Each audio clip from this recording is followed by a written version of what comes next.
Herkese merhaba, hoş geldiniz YouTube kanalıma. Ben Nazan Özbay. Evet, biliyorsunuz kolaylaştırıcıyım. Benim için kolay, hızlı ve etkili yöntemlerin aynı zamanda eğitimlerini, seminerlerini veriyorum sizlere de. Ve sizleri de seminerlerime davet ediyorum YouTube kanalım aracılığıyla. Kendi farkındalıklarımı ve size katkı olabilecek o farkındalıklarımı da paylaşarak bu yolculuğu birlikte yapmaya devam ediyoruz. Dolayısıyla beğenileriniz ve yorumlarınız benim için çok değerli. Her zaman söylediğimiz gibi bundan daha iyi nasıl olur? Sormaya devam ediyoruz elbette. Çünkü herhangi bir durumu iyi diye tanımladığımızda aslında daha iyisini, daha farklısını, daha sihirlisini, daha mucizevi olanı alıp kabul etmeye izin vermediğimizi fark edip, algılayıp, anlayıp bunun böyle işlediğini ben fark ettikten sonra bundan daha iyi nasıl olur sorusunu sormak çok daha elbette benim için anlamlı oldu. Sormaya devam ediyorum. Bu gündelik yaşamımda dilime de çok yansıyor.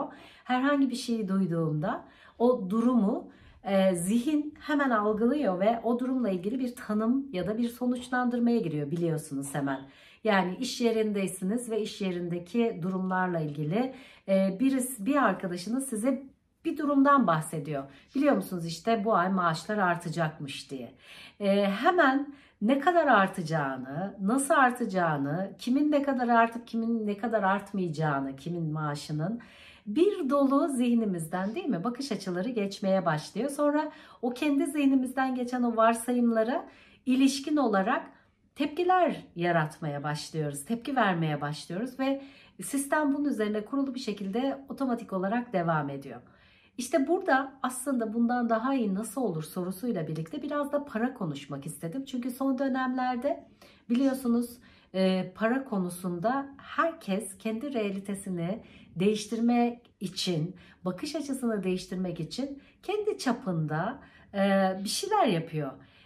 Çok yıllar önce kıtlık bilinci ve bolluk bilinci farkındalığını bana verdiğinde yolculuğumdaki katıldığım seminerlerde hakikaten aslında ne kadar kıt olduğumu ve sonradan da fark ettim ki o kıt bakış açılarının bana değil aslında benim içine doğduğum toplum, aile ve ortamdan diğerleriyle hemfikir olduğum için satın aldığımı ve onlardan işlevsel olduğumu fark ettim. Bolluk bilincinin ne olduğunu anlamaya çalıştım.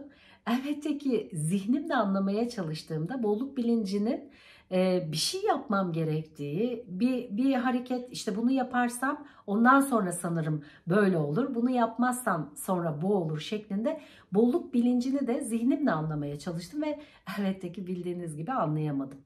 Çünkü biz zannediyoruz ki bir şeyleri iyi anladığımızı zihnimize ikna edersek ancak iyi anlıyoruz. Oysa biliyor musunuz? Zihinle anlamanın ötesine geçmekten bahseden Access Consciousness yani bilince erişim sistemiyle tanıştığımda ilk etapta zihinle anlaşılacak bir şey yok. Düşüncelerin %98'i bize ait değili duyduğumda inanılmaz nefes almaya başlayıp alanım açılmıştı. Çünkü gerçekten siz de bakın bakalım. Bugün dedim ya biraz paradan ve bolluk bilincinden bahsedeceğiz. Para konusu geçtiği anda zihninize hücum eden düşüncelerin ne kadarı gerçekten size ait? Size ait mi bir kere? Değil mi? Siz parayla ilgili bir konuşma geçtiğinde alanınızda, önünüzde, etrafınızda birisi size parayla ilgili bir soru sorduğunda, paradan bahsedildiğinde enerjiniz ne oluyor? Zihninize hücum eden düşüncelerin ne kadarı, kaç tanesi gerçekten size ait? Yoksa siz hangi bakış açılarını savunuyorsunuz ve aslında o bakış açılarını savunurken gerçekten sizin realitenize mi ait? Yoksa sanal gerçeklik dediğimiz size ait olmayan annenizden, babanızdan, toplumdan, okuldan, filmlerden, kitaplardan, dizilerden, bir yerlerden mi aldık? Bir fark edin önce. Gerçekten şu anda para bakış açınızı ne kadarı size ait? Niye bunu soruyorum? Öncelikle nerede durduğumuzu çok iyi netleştirmemiz gerekiyor. Bu benim bakış açım. Tabii ki ben düşünüyorum. Tabii ki ben söylüyorum. Dolayısıyla bu benim bakış açım diye ısrar edecek olursanız zaten burada anlatıcıklarımın devamını lütfen dinlemeyin. Çünkü size hitap etmeyecek.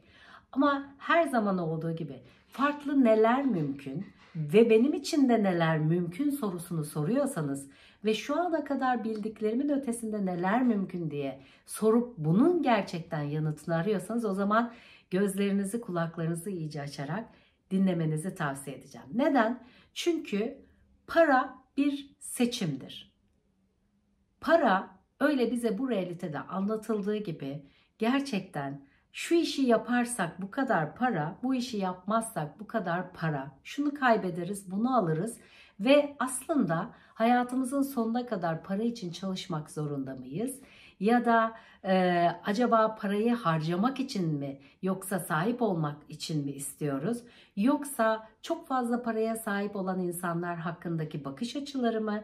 Yoksa siz aslında gerçekten paraya sahip olmaya izin verebiliyor musunuz gibi alanda gördüğünüz gibi böyle mısır patlağı gibi bir dolu bakış açısı gezinebiliyor.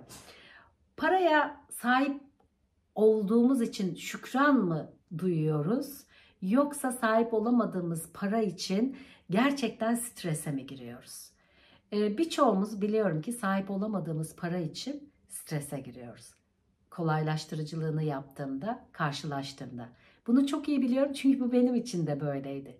Gerçekten sahip olamadığım para için yarın ödeyecek bir faturam varsa eğer ya da bir taahhüdüm varsa eğer ve onu yerine getirmek için bir şeyler yapmam gerektiğinden işlevsel olduğum için ve onu sağlayamadıysam eğer doğal olarak geleceğe sürekli olarak bu stresi ve bu bakış açısını projekte ettiğimi fark ettim. Ve bu aslında o süreci olabilmesi muhtemel olan o süreci tamamen zorlaştıran, sınırlandıran ve olasılıkları görmemin önünde duran en büyük engellerden biri olduğunu ise yıllar içerisinde daha çok gerçekten para nedir? Paranın bir rengi var mı? Paranın bir boyutu var mı? Paranın bir tadı var mı? Parayla ben kim oluyorum? Parasız ben kim oluyorum? Gerçekten seçimlerimin ne kadarından parayı sorumlu tutuyorum? Ben seçiyorum ve para mı ortaya çıkmasını bekliyorum, seçmiyorum ve para. Bütün bunların üzerinde gerçekten ben de çok zaman geçirdim. Ve çok fark ettiğim şeylerden bir tanesi para göz olmak, paracı olmak. Sanki paradan bahsetmek, açgözlü olmak. Paranın bizi iyi bir insan olmaktan alıkoyduğuna dair bakış açılarımın altta bir yerde titreştiğini fark ettim. Ne enteresan değil mi? Ve parayı reddettiğimi fark ettim. Parayı reddetmek. Yani aslında sahip olabileceğimiz ve yaratımlarımızın o parayla taçlanabileceği bir dolu enerji varken çok fazla paraya sahip olanlarla ilgili ya da çok fazla paraya sahip olduğumda ne yapacağımla ilgili hiçbir fikrim olmadığı için dolayısıyla parayı gerçekten reddettiğim yerler olduğunu fark ettim. Ve para konusunda bilinçlenmem gerektiği bir yere geldim. Para konusunda bilinçlenmek. Şimdi okullarda bize para öğretiliyor mu? Ailenizde para hakkında neler konuşuluyor? Parayla ilgili bakış açıları neler? İzlediğiniz filmler, okuduğunuz kitaplar, arkadaş çevreniz değil mi? Bulunduğunuz ortamlarda paraya bakış açıları nasıl insanların? İşte bunlar artık çok daha fazla yüzeye ve bilince gelmeye başladı. Hepimiz sorguluyoruz elbette. Para gerçekten nedir? Ve benim hayatımda paranın daha çok ortaya çıkması için neler mümkün? Ve biliyorsunuz bir dolu teknik kullanıyoruz bunun için. Önce kıtlık bilincinden çıkmaya çalışıyoruz. Bir dolu araç kullanıyoruz ve evet bunun için neler mümkün? Bir dolu araç kullanmanın bir zararı yok elbette ama daha kolay yolları var. Nedir? Mesela bizim Akses'in içerisinde para barlarımız var. O bar noktasında parayla ilgili bize ait olmayan ve başkalarından satın aldığımız, belki kopyaladığımız bakış açılarının toplandığı ve onların bir elektrik yükü olarak bedenimizde titreştiği bir bar noktamız var. Para hakkındaki bakış açılarımız. Şimdi sizi çok kısa bir anlığına para hakkındaki bakış açılarınızı fark etmeye, farkında olma alanına davet ediyorum. Parayla kim oluyorsunuz? Parayla kim olmuyorsunuz? Çok fazla paraya sahip olsaydınız eğer, bu parayla neler yapardınız? Çok fazla parası olan insanlar hakkında ne düşünüyorsunuz? Parası olmayan insanlar hakkında ne düşünüyorsunuz? Parası olan insanların olduğu alanlarda bedeninizi, kendinizi nasıl hissediyorsunuz? Parası az olduğunu düşündüğünüz insanların yanında bedeninizi ve alanınızı nasıl hissediyorsunuz? İşte bu konularda gerçekten bilinçlenmek ve bu bilinçten finansal bir realite yaratmak çok değerli. Ne yazık ki okullarda öğretilmiyor. İşte dediğim gibi ben bu çalışmalara katıldım. Para hakkında gerçekten kendi farkındalık noktama geldiğimde çok etkilenmiştim. Neden? Çünkü paranın bir seçim olduğu ve paranın seçilebileceği ya da seçilmeyeceği, parayı seçmeyenlerin parayı sürekli reddettiğini ve neden reddettiği ile ilgili savunma hikayelerini, parayı seçenlerin ise aslında diğerleri tarafından nasıl yargılandıkları, parayı seçenlerin yargılarını alıp kabul etmediğimiz için yine parayı reddettiğimiz yerleri çok daha net görebilmeye başladık. O yüzden canlar, para problemi olmasaydı neyi seçerdim sorusuyla aslında paranın yaşamınızda ne kadar belirgin olduğunu çok daha net fark edersiniz. Para hiç önemli değil diyen insanların aslında enerjetik olarak alanlarında paranın önemli olmadığı ve niye önemli olmadığı ile ilgili titreşen o bakış açıları aslında parayı reddettikleri yerin en başlangıç noktası olabilir.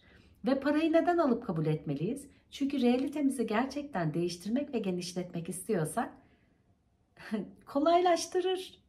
Kolaylaştırır ve bilinçli insanlar gerçekten para sahibi olduğunda da dünya daha bilinçli bir yer haline dönüşebilir. O yüzden lütfen paranın enerjisini, finansal realitenizi yeniden nasıl ve neyle mümkün olabileceğini keşfetmek istiyorsanız özellikle benim tabii ki sınıflarıma davet ediyorum. Para sınıflarım var. Neler mümkün? Para bakış açınızı tamamen değiştirip bunun bir kader değil, bunun bir seçim olduğunun farkındalığına gelmeniz ve gerçekten bu bakış açılarının çoğundan arındığınızda seçimlerinizin ve para realitenizin kolaylaşması ve büyümesinin aslında mümkün olduğunu deneyimleme alanına davet ediyorum bu arada. Teşekkür ediyorum beni dinlediğiniz gibi. Bu konu biliyorsunuz enerjetik olarak da aslında hepimiz için de konuşması çok kolay değil. Çünkü hani bir dolu bakış açısının fikrin olduğu bir alan. O yüzden böyle tek videoda bu kadar anlatabiliyorum.